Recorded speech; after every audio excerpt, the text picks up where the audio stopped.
నిన్నటి Asia cup మ్యాచ్లో భారత క్రీడాకారులు పాక్ టీం సభ్యులతో కరచాలనం చేయకపోవడంపై పీసీబీ అభ్యంతరం వ్యక్తం చేసింది. ఈ విషయమై ఫిర్యాదు చేసేందుకు నిర్ణయించినట్టు పేర్కొంది. నిన్న జరిగిన మ్యాచ్లో పాక్ ఆటగాళ్లతో టీమిండియా సభ్యులు కరచాలనం చేయకపోవడంతో మొదలైన వివాదం అంతకంతకు ముదురుతోంది. ఈ విషయంలో భారత్పై ఫిర్యాదు చేసేందుకు పాక్ క్రికెట్ బోర్డు సిద్ధమైంది. ఈ మేరకు పీసీబీ అధికారికంగా ఓ ప్రకటన కూడా విడుదల చేసింది.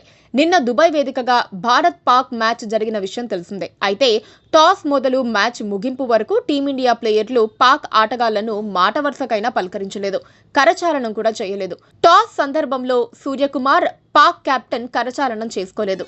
మ్యాచ్ ముగిసిన తర్వాత కూడా భారత జట్టు ఆటగాళ్లు సైలెంట్ గా మైదానాన్ని వీడారు.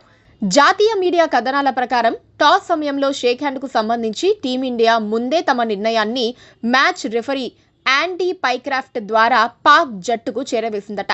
భారత ఆటగాళ్లతో కరచాలనానికి ప్రయత్నించొద్దని, భారత కెప్టెన్ సూర్యకుమార్ ను సమీపించేందుకు ట్రై చేయొద్దని పాక్ కెప్టెన్ సల్మాన్ అలీ ఆగాకు మ్యాచ్ రెఫరీ ముందే సూచనలు చేశారు. ఇక డ్రెస్సింగ్ రూమ్ లో భారత ఆటగాళ్లతో స్నేహపూర్వక సంభాషణ కోసం పాక్ ప్రయత్నించినా తలుపులు తెరుచుకోలేదు. ఈ విషయాన్ని పీసీబీ ధృవీకరించింది. పాక్ కెప్టెన్ కు రెఫరీ స్పష్టమైన సూచనలు చేశారని పేర్కొంది. అయితే ఈ చర్య క్రీడా స్ఫూర్తికి విరుద్ధమని, ఈ విషయంలో తాము అధికారికంగా ఫిర్యాదు చేసేందుకు నిర్ణయించినట్టు ఓ ప్రకటనలో తెలిపింది. భారత చర్యలకు ప్రతిగా Pak captain Salman post match presentation కార్యక్రమానికి హాజరు కాలేదని కూడా పీసీబీ తెలిపింది.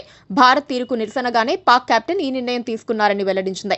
ఇక ఈ అంశంపై టీమిండియా కెప్టెన్ సూర్యకుమార్ కూడా ఇప్పటికే స్పందించారు. తన వైఖరిని స్పష్టం చేశారు. పాక్ కు తగిన విధంగా జవాబిచ్చామని అన్నారు. ఈ విజయం పహల్గాం బాధితులకు అంకితం ఇస్తున్నామని తెలిపారు. Please subscribe